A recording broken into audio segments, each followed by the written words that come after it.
Hi everyone. I'm going to continue with the treatment of unilateral diaphragmatic paralysis.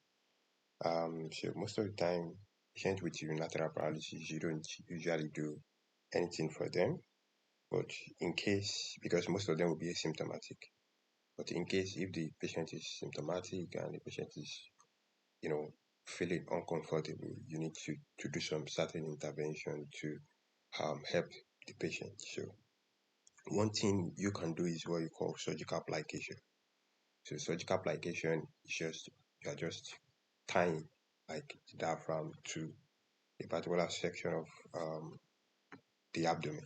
So when you placate it, you are tightening the diaphragm so that it doesn't move anyhow. It doesn't move freely up and down because during inspiration you tend to generate a negative interthoracic pressure that can exert an upward pull on that weak side of the diaphragm. We remember that the other side is still there that can still help to generate that negative intrathoracic pressure by moving downwards.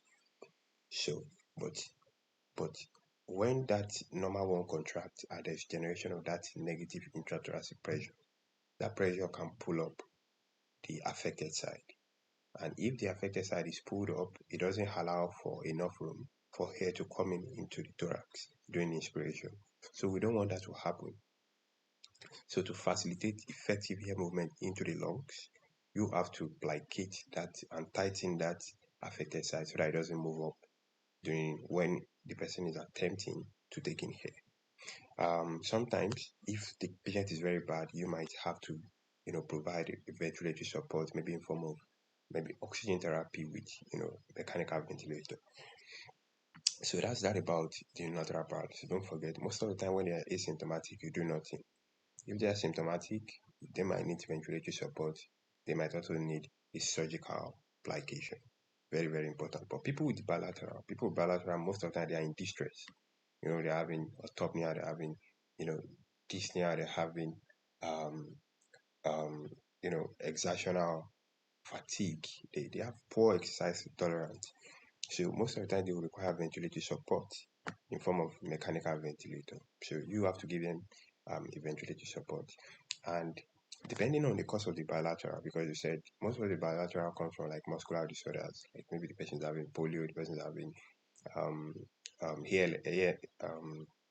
ALS, um, which is a amyotrophic lateral sclerosis. It could be from polio, it could be from Guillain-Barré. So most of these conditions, like for example in Guillain-Barré, you have to definitely give a ventilatory support. If the patient has maybe ALS or maybe polio, you can do stimulation of the phrenic nerve with a pacemaker device. So this is usually done for individuals that have their phrenic nerve intact. So their phrenic nerve is intact. There's no problem with it. And it's just the muscles that is weak. So in ALS now, you can give this stimulation through this pacemaker to stimulate that nerve and get the diaphragm working again. So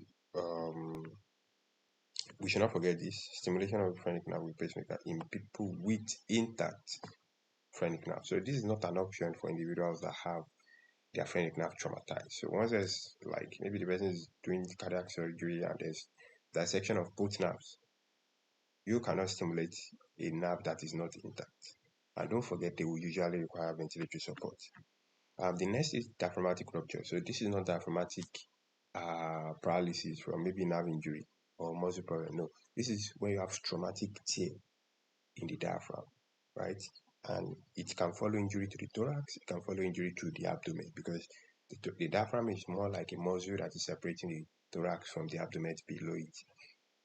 So it usually follows penetrating injury to this compartment or blunt injury to the abdomen or the thorax. So, but most of the time, the left hemidiaphragm is commonly injured than the right.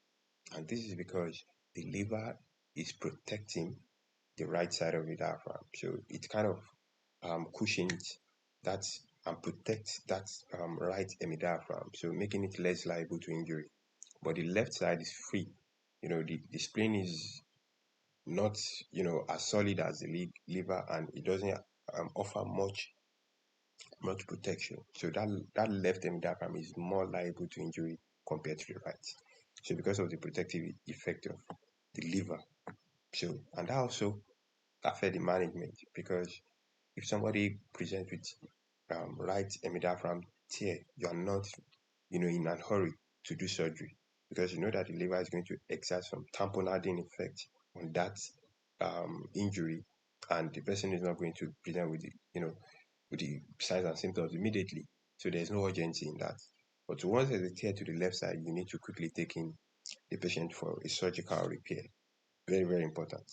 Even the right side, you still do surgery, but it's just that it's not emergent. That's just it. Um, so penetrating injury to the diaphragm, result in smaller tears. That's one thing we need to know. Why the ones that causes the major tear is when you have a blunt abdominal trauma. So if somebody, has a motor vehicle accident or like a kick to the abdomen, and the force is very, very large, severe enough to increase the abdominal pressure, that pressure can be transmitted to the diaphragm, and it's going to cause a tear of the diaphragm, right? Or maybe somebody suffers a chest trauma, the blunt force can be transmitted to the diaphragm beneath, and it can tear off, you know, that diaphragm. So, blunt force to the abdomen or the chest increase the pressure within the abdominal and thoracic cavity, just like we have here. Blunt force to the abdomen and the chest increase the pressure in the abdominal and thoracic cavity, and that pressure distends the diaphragm, leading to a diaphragmatic rupture. So that's the basic mechanism of injury for an individual with diaphragmatic rupture. So blunt force to the abdomen, to the chest, especially within the dermatome T4 and T12, should raise our suspicion for diaphragmatic injury. Now, this is where you tend to see most of the questions focusing on. They will ask you, they will paint a scenario of someone that has blunt trauma to the abdomen, blunt trauma to the chest, and they can put an imaging that is going to help us with the diagnosis. So we are going to talk about imaging now. And the next thing you are going to be asked, what is the next line, best next step to do? You should not forget the best next step to do, you know, in the evaluation of a diaphragmatic injury or a diaphragmatic rupture is a CT scan. Don't pick any other thing. Pick a CT scan. Unless maybe they put something, to rule out CT scan. But most of the time, it's going to be a CT scan, because you must do a CT evaluation before you do your surgical repair, because that's going to guide your approach.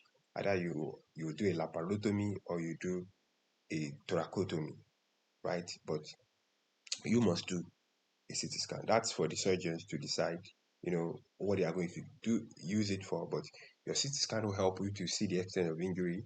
Your CT scan is going to see if there's if is the CT scan is going to show you if there's any other, emergent bleeding or injury you should attend to, alongside with the diaphragm. So the CT scan is a very good evaluation modality for individuals with diaphragmatic rupture. Sometimes you might not see even the smallest tear, on your CT scan, right?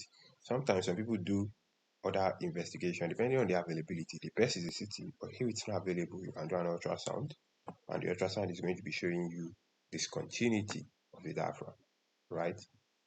And the ultrasound we are talking about is a fast, so focused assessment sonography for trauma, right? So it's more like a bedside ultrasound machine that you use to quickly look at areas where you tend to have blood collection, right? Or injuries. For example, the heart. For example, the the the, the right side of the abdomen, right? Like the left side of the abdomen where you have the spleen, the right side where you have the liver, and the pelvis. I think we have mentioned the areas where you tend to have blood collection, right?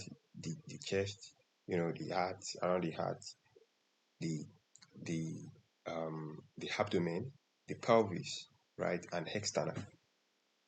So we now have like um, a more advanced form of the fast, which we call the heat fast, that is now including evaluation of the pleural cavity, right? The initial one doesn't really evaluate the pleural cavity for stuff like maybe pneumothorax, but now the E-fast can evaluate the pleural cavity for pneumothorax, hemothorax. You can evaluate the heart for a pericardial effusion, a cardiac tamponade. You know, it can evaluate the abdomen, looking at the right side for any collection within you know, the Morrison pouch, right? Where you have the liver areas, all those resets that are there. You want to look for any collection of blood there, just the right side, which is going to indicate maybe problems or injury to the liver. Then the left side, injuries to the spleen. Then the pelvis, of course, the pelvis. So that's what your fast can quickly help you with. And you can also do a chest x-ray in upright position where the person is standing. And because of the fact that that diaphragm is already torn, diaphragm is ruptured, it means there's a pathway for abdominal viscera to herniate upwards into the thoracic cavity. So what you are going to be seeing is that we are going to be seeing evidence of the bowels in the thorax, right? And most of the time it's going to be in the left side, because we have said it that the right side doesn't um doesn't allow diaphragmatic rupture because of the protective effect of the liver. So most commonly they will appear the left side. We are going to be seeing, so once you see your imaging showing like bowel in the left side, you think about diaphragmatic rupture, and you can see that you cannot see the continuity of the diaphragm again. That diaphragmatic outline is no longer there. Think about diaphragmatic rupture. Or the question is now telling us that the person is presenting with difficulty in breathing, like dyspnea, chest pain, because of compression of the lungs, right, by the abdominal viscera. Or the question further tells us that we can hear like bowel sounds in the chest. If they are very, very, like, if they want to be nice, they can help you with that. Or sometimes the bowel in the thoracic cavity can also get kinked. They can get twisted, and the person will start presenting with signs and symptoms of abdominal obstruction, like bowel obstruction, like abdominal pain, vomiting, right? Nausea, you know, all those kind of things. So that's that about the the imaging. You can have herniation of the abdominal content into the hemithorax. Most of the time, this is what happens. But sometimes you can also have the reverse, in which the thoracic content are herniating into the abdomen, right? Like maybe the lungs, right? So, but most of the time, please, I'm just mentioning that most of the time it is the abdomen that move upwards into the left hemithorax if it's a case of the left-sided diaphragmatic rupture. So sometimes your imaging might not show you much. If you're not getting much from your imaging and you have a very high clinical suspicion, please do your laparoscopic exploration, right? So just like I've said earlier, diaphragmatic rupture, maybe I'll share with you a nation of the abdominal, which is a common one, or the thoracic content, into the abdomen. It is usually I'll share with diaphragmatic paralysis, of course. That diaphragm that is ruptured is already paralyzed. Sometimes the ribs too can be fractured depending on the impact of the injury. The abdominal viscera can herniate into the lungs and bruise the lung, leading to pulmonary confusion. So I just want you to take a pause here and try to remember those things we said about pulmonary confusion, like a bruise into the pulmonary capillaries, bleeding into the TVO space, right? And you tend to have the patchy, irregular, alveolar infiltrate that are not delineated by any anatomic border, are not confined to any lobes, right? And in most cases, it is unilateral. And it's very common in children, right? And you are going to see these opacities, this infiltrate within 24 hours of the injury, right? And basis of your management is just, providing ventilatory support if it's necessary, pain control, right? So, and you have to be very careful. You have to be judicious with administration of IV fluid, because you don't want to overload that person with fluid, because you are going to worsen the edema at the end of the day, right? So that's pulmonary confusion. And it's commonly shared with people with flat chest, right? Atelectasis, of course, this is going to be like a compressive atelectasis. So when the bowel have herniated into the thoracic cavity, they can easily compress on the lungs, causing collapse of the lungs, right? Atelectasis, very, very common stuff. And very, very rare, you can get biliary fistula. So this is when you have the diaphragmatic rupture, you have evisceration of the bowel. You can have like a traumatic injury causing connection between the bile duct, and the bronchial airways. So most of the time you tend to have this bronchobiliary fistula. Like it can occur, but it's very rare. So these other ones that stores are very common, bruising of the lungs, pulmonary contusion, rib fracture, diaphragmatic paralysis, compressive atelectasis. So after the diagnosis with your CT, right, all the diaphragmatic ruptures on the left side are surgically repaired. So you have to do your surgical repair immediately for the diaphragmatic rupture on the left side. The right side ruptures are first managed non-operatively, right? Because there's no emergency, need at that point. So because the liver helps to tamponade the injury and reduce the risk of um, developing complication of the rupture. So later you can now evaluate if there's a need for surgical repair. Okay, so blunt cardiac injury.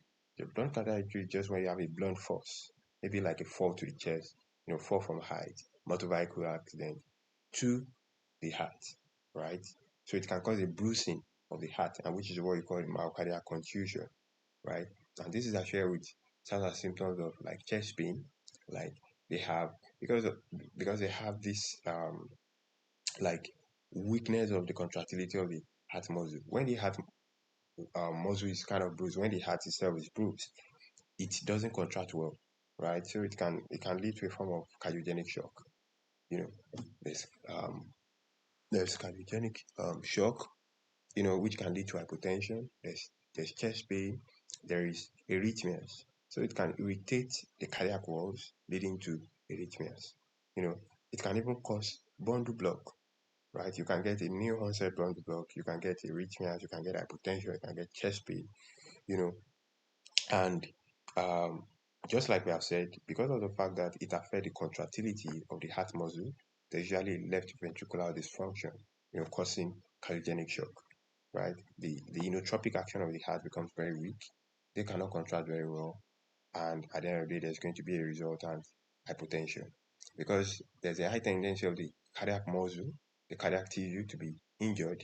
There's going to be elevation of your cardiac biomarker. So it is not only ischemia that causes elevation of the troponin, LDH and CK and the likes.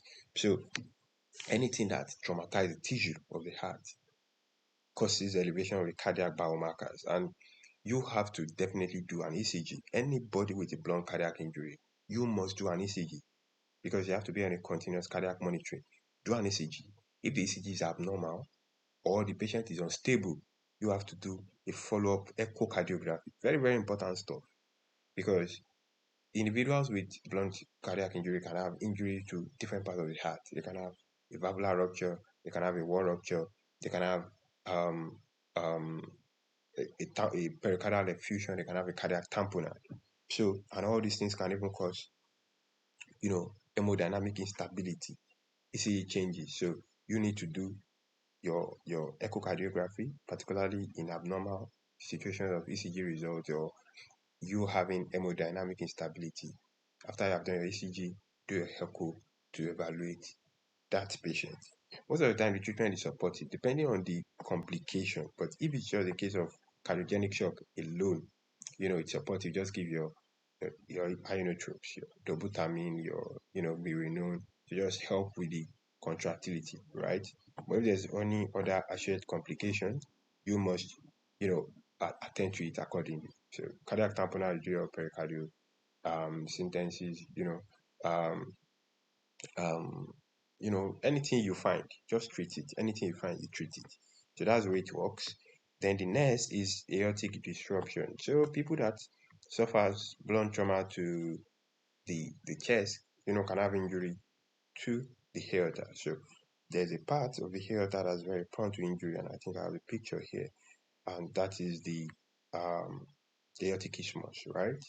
So this is the aortic isthmus. This is just you know uh, this is the brachiocephalic trunk, right? This is the arc of aorta here. So this is the brachiocephalic trunk, which bifurcating to the right, common carotid, the right subclavian artery, right? This is the left common carotid artery. This is the left subclavian artery. So just immediately distal to the left common carotid artery is where you have the aortic isthmus beginning, right? So this part is the part that is liable to like rupture or injury in a patient with like a thoracic aortic injury, right? So this is a part, the isthmus, that tears. So they can show us this picture and they can tell us to highlight the areas, that is more liable to tear or rupture in an individual with a blunt, trauma to the chest, right? So, most of the time, what I'm going to say is that most of the time when you have a tear or rupture of this aortic isthmus, uh, most of the time the patient die. They die in like 85% of the situation they die. But sometimes they might be lucky in which there's just maybe like an intimate tear and you have like hematoma formed, and the hematoma is kind of confined to the adventitia, which is like the outer layer of the vessel wall. So not allowing blood to leak out. So you're just hematoma collecting, swelling up, right? But if there's a massive leakage due to complete tear, complete rupture of that vessel, the person will just keep bleeding, externally or internally rather into the body, and the person is going to die. But if there's a hematoma that kind of tamponades that bleed, you know, it can buy the person some time until you do your own resuscitative response. So it usually follows deceleration injury. So when somebody's speeding and suddenly the person decelerate, you notice that you tend to budge forward, right? That's why you have to have your seat belt so that you don't, um, you know, collide on the object that is directly in front of you and you injure your head, injure your chest. So, but that sudden deceleration can kind of shear off that part because that part is very liable to movement. It's kind of pliable, or it's kind of very mobile.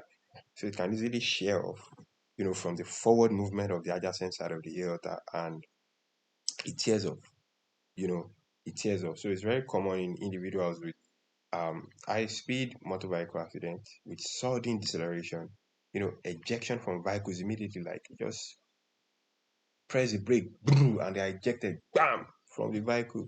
They can hit their chest on, something that can, tear off that aorta, or they fall from height. All those things can tell that proximal, thoracic aorta just near the ligamentum arteriosus, you know, and the adjacent part of the aorta is displaced forward, sharing, that aortic isthmus we have discussed. So we don't really need to, yeah, it's good to know the mechanism, but the mechanism is not being commonly asked, right? So we don't have to be memorizing a lot of them. So just know the part that of the aorta that is torn, which is the aortic isthmus, very close to the ligamentum arteriosus, distal to the left subclavian artery. So what are you going to see? Because most of the time, those ones that survive, they tend to form hematoma. Like hematoma is kind of confined within the adventitia wall. So what are those features? We have about 7 of them, but trust me, guys, we don't need to learn 7. We are not radiologists. So just know the salient ones, you need to know for the sake of your exam to pick your diagnosis fast and you move on, right? And the first one, you know, I'm going to say is a widening mediastinum. That's very important because the aorta is a major vessel in the mediastinum, right? So that's why if an individual has transposition of great artery and you're having a shift of the aorta from where it should be, from that point, you see that the mediastinum narrows because the aorta is leaving where it should be to another side because the aorta constitutes part of the major mediastinal content, right? Particularly the middle mediastinum. So, um, if there's an hematoma in the aorta, that means it's going to expand and it's going to widen that mediastinal space. So you can see here, like this mediastinal space is kind of widened.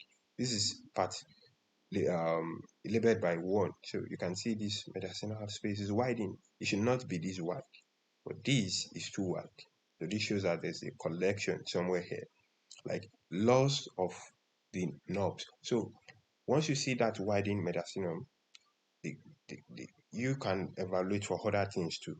So what are those things that indicate the presence of the aorta? What are those things that means that, okay, that shows us that the aorta is actually here? So we tend to look for stuff like the aortopulmonary space, right? We tend to look for the aortic nerve. So the aortic nerve is very easy to identify. I don't want to, I cannot show this image because this image is not showing the aortic nerve. So let's look at an image that already shows presence of the aortic nerve, and um, this is a very good image. So this is the aortic nerve, like this is the aortic heart. You can see this inward curvature. So this is talking about the aortic, contour, right? And this is lost in an individual with the hematoma because of the disruption in the anatomy of the aorta. So this is lost. You are not going to see this again. And this is the aortopulmonary space, usually.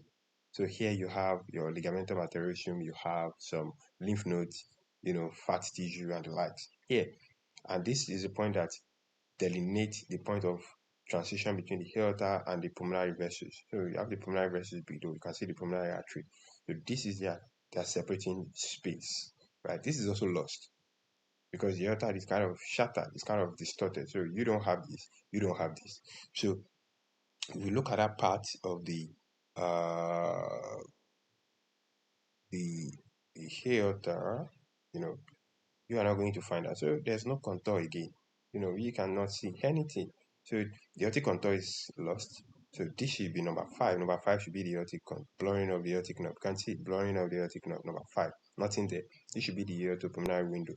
Nothing there, right? It's lost. It's clean. And another thing that can happen is that if there's an hematoma on the left side, the aorta somewhere here, the hematoma will be somewhere here because the aorta kind of goes like this, to the left side. So, the hematoma can collect somewhere here, and you are going to be having like a round opacity that's going to be white, here at the apical part of the lung, right? So that's what we call the apical pleural cap, left apical pleural, because I've said it that the aorta moves like this. It kind of curves like this, towards the left. So you are going to have the left apical pleural cap, which indicates the hematoma, collecting somewhere here, right? If the hematoma is here, it can compress on structures like in the mediastinum, like the trachea, the esophagus. They are very close to the aorta. So let me show us, what I mean. This is the aorta. This is the part where the hematoma is, right? So the lungs will be somewhere here. So that means that the collection can be here and the lungs will be just like this. So here we'll be having, sorry about this, if we go back. So if this is the lungs, so because this is just the bifurcation of the bronchial, so that means the lungs will be somewhere here. So this is going to have the left apical pleural, apical cap, the left apical pleural cap is going to be here, right, from the hematoma collection. And this is the left main bronchus, just beneath, what's this image? So this is the left main bronchus, just beneath that aorta. So it means that if there's an hematoma here, it can easily compress on this structure, and this structure will move downwards. So you notice that this moves downwards relative to this. That's another sign, right? We can see that the aorta is very close to the trachea and the esophagus. So if there's an hematoma here, definitely that hematoma can compress on the trachea, and the patient will present with difficulty in breathing. It can compress on the esophagus at the back, and the patient will present with dysphagia, right? So let's go back and see what we need to make out. So if there's an hematoma here, it can push mediastinal structure to this side. So that means that we can have a tracheal deviation. This is not very clear, but 2 is showing deviation of the trachea to the right, right? 3 is talking about widening of the right paracardial structure. We don't need that. We don't need that. We have, okay, number 6 is showing deviation of the NG tube to the right. So this is not very clear, but those are stuff that we expect. Number 1, mediastinal widening. Number 2, tracheal deviation because of the contralateral push of the trachea to the other side.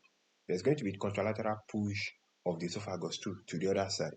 And that is why if you put an NG tube, you are going to notice that the NG tube is going to be deviated to the right side. So that's why there's a right-sided deviation of the NG tube because of the contralateral push of the esophagus. Because of the contralateral push of the trachea, we have the left apical pleural bleb, right, or pleural cap rather, from the hematoma. we have widening mediastinum, we have loss of the aortic contour, we have the loss of the aortic pulmonary space or the window. Like very, very easy. Those are the X-ray features, right? So what do we usually need to do? The next thing you want to ask yourself, is this patient stable or not? That's it. And by checking the vitals, the pulse pressure, the pulse rate rather, as well as um, the the blood pressure, to be sure that this patient is uh, to be sure that the patient is hemodynamically stable or not. So once you see that the patient is not hemodynamically stable, the next thing is to do either your transesophageal echocardiography, your TEE, your transesophageal echocardiography, or an intraoperative evaluation. You can have both of them in the question 10. Most of the time, you won't have both of them. But if you have both of them, please pick intraoperative evaluation. Because the thing is, actually, we tend to do this transesophageal echocardiography during the operation. So that's why you can't have both of them. So as you are doing your intraoperative evaluation, that's when you are doing that. You are probing through the esophagus. So in people that are unstable. But anybody that is stable and there is no contraindication to the use of the CT, like maybe the person has kidney issues or the likes, because you have to look at the electrolytes, right? You can do an urgent CT angiography in people that are stable. So if you see that this guy is stable, please order CT angio. Most of the time in the question stem, before you can pick CT, make sure the patient is stable. You will never be wrong. If the patient is unstable, don't ever pick CT. In 99% of the time, you'll be correct, right? If the patient is unstable, don't pick CT. If the patient is stable, pick CT. So once you have done, maybe if the patient is stable and you're able to see the hematoma, you have to do the emergency surgery to do your repair. If the patient is unstable, quickly wheel into the theater, do your transesophageal echocardiogram to localize that problem. Sometimes you might need to do ultrasound to evaluate for concurrent pericardial tamponade, because you can have a bleeding around the heart causing pericardial tamponade. So that's that about the evaluation of aortic disruption. It's very, very easy. So I have talked about this. Complete aortic rupture is fatal. Most of them will die at scene. But sometimes it might be partial. You can have the tear being confined within an hematoma, right, within the adventitia, and it kind of buys your time. So that's that. And so sometimes you can have compression, of the hematoma. The hematoma can compress on that the recurrent laryngeal nerve winds around the aorta, aortic arch. So the hematoma can compress on the left recurrent laryngeal nerve and can lead to hoarseness of voice. So that's another thing that you can also get, right? Okay, then moving on to blunt trauma to the abdomen. So blunt trauma to the abdomen, it said that the management of this specific organ damage is beyond the scope of the step 2 CK. So we are not going to be looking at the management in details. Like, we just need to be able to recognize the signs and symptoms that indicate each specific organ injury and the best next step to evaluate them. That's just what we are going to be focusing on. And this is the time to further talk about the fast, ultrasound. This fast ultrasound is very important for individual with blunt abdominal trauma. You have to do your fast assessment. Very, very important.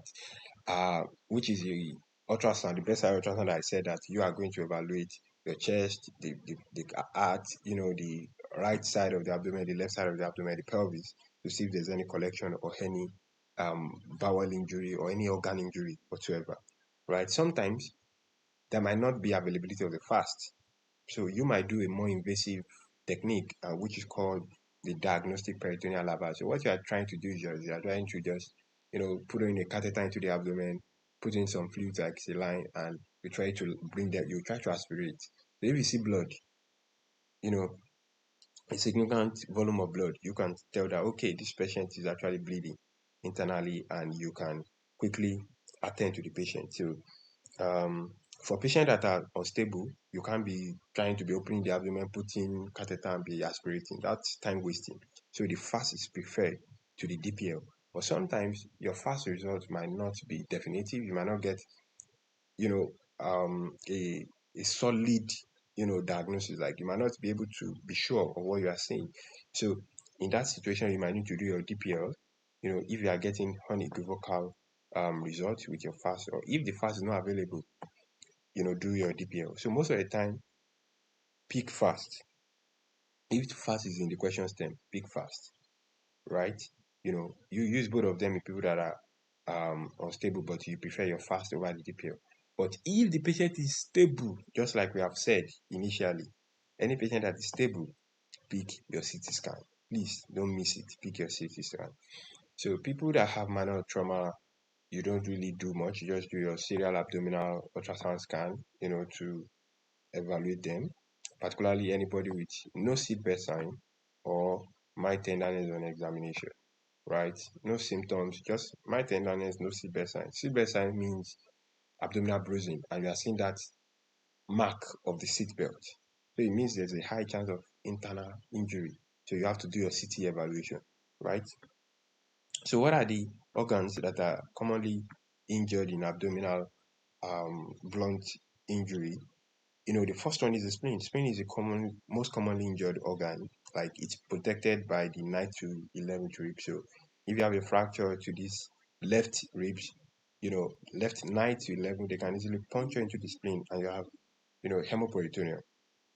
And the person is going to present with a left-sided abdominal pain with referred pain to the left tip of the shoulder, right? Which you call the care sign. So once you see that referred pain to the left part of the shoulder, left abdominal pain, maybe hypotension with history of abdominal trauma, you have to think of splenic injury, and immediately you have to, do, if the patient is unstable, you are not going to do CT. If the patient is stable, do your CT. If the patient is unstable, person is already having hypotension, tachycardia, do your fast, right? If you are not seeing fast in the question stem, pick your DPL. That's the way it works. But before you do all those things, you have to assess first for evidence of peritonitis before you start considering fast or DPL. Peritonitis is the most important. So we are going to get there, and I'm just trying to chip in that. So anybody with splenic injury, you have to give vaccine 2 weeks after the spleen is removed, because definitely there's going to be splenectomy. So 2 weeks after you have removed the spleen, give vaccine against the encapsulated organism. Remember the SHIN acronym, in our microbiology, SHIN, strep pneumo, right, the Haemophilus, and the hen for the Neisseria meningococcus. So you are going to give them the PCV, the conjugate one, that will provide immunization against the B lymphocytes, the B's, harm, the T cells, as well as the polysaccharide vaccine that only stimulates the B cells, right? So don't forget that. And it's usually 2 weeks after. Please don't pick 2 weeks before or during surgery. 2 weeks after. So studies have shown that the vaccination works better when it's given 2 weeks after the splenectomy. And then the next is the liver. This is the second most commonly injured in blunt abdominal trauma, and the patient presents with a right-sided abdominal pain. They can have a referred pain to the right side of the shoulder. It's commonly associated with right lower rib fractures too, just like the spleen. And that's that for liver. Then for the kidney, most of the time what you see is just flank pain, and of course gross or microscopic hematuria. Very, very important. So once you have a flank pain with gross or microscopic hematuria, think about injury to the kidney, right? Duodenum. Duodenum too is commonly tested. And this is very common in a child that, wrecks their bike and they fall on the handlebar. So when they fall on the handlebar, they are going to fall on like the epigastrium, where the duodenum is located. So that is going to cause a tear of the duodenum, and you can see retroperitoneal hair on X-ray. It's going to be leakage of hair, into outside the peritoneum, right? For duodenum injury, because duodenum is part of the retroperitoneal organs, right? And the most common stuff that usually happens is that once there's a tear, there's an hematoma, there's blood collection. That hematoma can obstruct the duodenum, and the individual is going to present with GI obstruction. So you are going to see bilious vomiting. So they're going to have epigastric pain with bilious vomiting. So if you see a child that falls on the handlebar, please, the first thing you have to think of is duodenal injury. And what you are going to see in the question stem is what? Epigastric pain with nausea and bilious vomiting. Very, very important. Once you see the word bilious, think about duodenal injury, right? Especially below the second part of the duodenum, after which the ampulla has been emptied into the duodenum. And we know that the ampulla secretes, empties the bile content into the duodenum, second part of the duodenum. So once the injury is beneath the second part of the duodenum, the patient is definitely going to present with a bilious vomiting with gastric pain. The pancreas too is very similar to this handlebar injury, but here you might not see bilious vomiting. So you can just see like maybe abdominal pain, nausea, vomiting, and if you do your palpation, you can elicit epigastric tenderness, right? But you will not get bilious vomiting. So pancreas too can happen. Pancreatic injury can happen, and of course, diaphragmatic rupture. So it ruptures on the left because the liver protects the right side. So you want to look for evidence of the bowel evisceration into the thorax on your X-ray. Very easy. I've talked about that. So what is the algorithm? The first thing is to evaluate, are there signs of peritonitis or not, right? If there are signs of peritonitis, patient is presented to guarding, rebound tenderness, diffuse abdominal swelling. You have to do an exploratory laparotomy immediately, right? But if there's no peritonitis, then you can now start considering if the patient is stable or the patient is not stable. So we have said it, if the patient is stable, is to do a CT scan immediately, right? And what are you looking for? If you see any intraperitoneal fluid collection, the question is going to tell us that the volume is large or small. So if they said that the volume is large, you have to do an X-lap after the CT. If there's bowel of any hollow organ injury, right? Probably there's injury to the stomach, injury to the gallbladder, injury to the bowel, you have to do surgical repair through your X-lap. If there's signs of diaphragmatic injury, definitely we have said it, you need to repair diaphragmatic injury. So once you see diaphragmatic injury, the next thing is, going for a surgical repair through your X-lap. So those are the conditions for X-lap after CT. If the patient has no peritonitis, but the patient is unstable, then that's when you start considering your FAST or your DLP, right? So what you can get a positive FAST result or a positive DLP result when you aspirate blood. So if you find blood collection or injury in your FAST, blood collection in your DLP, immediately you have to do an X-lap, right? X-lap. But if you are not seeing any evidence of intra-abdominal bleed or injury, then the next thing is to evaluate for extra abdominal bleed. It could be that the bleeding is somewhere else, maybe from the extremities or somewhere else. So you have to look. If you get the injury maybe from the extremity, you manage accordingly. If you are not seeing anything still, then you can now do your X-lab to search that abdomen thoroughly, or you stabilize to do a CT evaluation. So you try to do a hemodynamic resuscitation, before you now start doing your CT evaluation. So that's the way it is. So this is a CTPEP sign.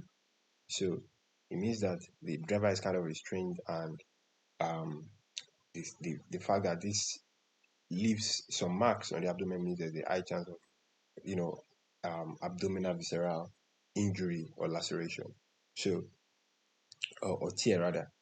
So so in this kind of patient now, if the patient is unstable, do your FAST or your DLP if the patient doesn't have signs of peritonitis. If the patient is stable with no signs of peritonitis, then you can now do your CT scan. So people with anticoagulation, people that undergo cardiac catheterization usually have a high risk for retroperitoneal hematoma. So this is another serious problem, bleeding behind the retroperitoneum, behind the peritoneum. So the retroperitoneal bleed is very common with the retroperitoneal organs. So the organs that are located outside the peritoneum, like the sad poker, you have to go through all those things, the suprarenal glands, the aorta, the IVC, the duodenum, second to fourth part, the pancreas, except the tail, the kidneys and the like. So most of the time, what you look out for retroperitoneal hematoma or bleeding is what? The fact that they have flank pain, they can have flank bruising, they can have flank pain, they can have back pain. So, for example, anybody with sometimes people with duodenal hematoma can have back pain. People with pancreatic collection can have back pain, right? People with let's say like injury to the aorta too, the descending aorta can have back pain, maybe from ruptured aneurysm or something. So because ruptured aortic aneurysm can cause retroperitoneal bleeding, and they will have back pain. So back pain, flank bruising, um, um, hemodynamic instability is very common in people with retroperitoneal hematoma. So if you get the history that the person is on anticoagulant, think of retroperitoneal hematoma once you are seeing back pain, you know, um, cardiac catheterization. So anybody that undergoes cardiac catheterization, because most of the time they go through the femoral artery to get into the heart. So you can easily puncture through that femoral artery and blood can seep into the retroperitoneal space. So you see them having, all these symptoms and they'll be hemodynamic unstable rather. They'll be hemodynamically unstable because you are not going to be seeing the source of the bleeding. It's going to be concealed. I just see that blood pressure is dropping, right? But you can elicit the back pain, the flank, pain, as well as, you know, the hemodynamic instability. Um, if anybody has a blunt abdominal trauma and there's actually a spinal cord injury, placing a urinary catheter is diagnostic for spinal cord injury and therapeutic, especially when they have acute urinary retention. So if there's a shared spinal cord injury, of course, there's going to be like a neurogenic supply to the bladder being cut off. So that detrusor contractility, the maturation reflex is lost. And you tend to have retention of urine. So by the time you put in um your catheter, you are draining large amount of urine, like 500 mils upwards. You know that okay, there's actually urinary retention here, and it can help you to treat it. You can relieve that retention. You can drain it out, and you can also use it to make your diagnosis. So we are going to continue with the pelvic fractures now.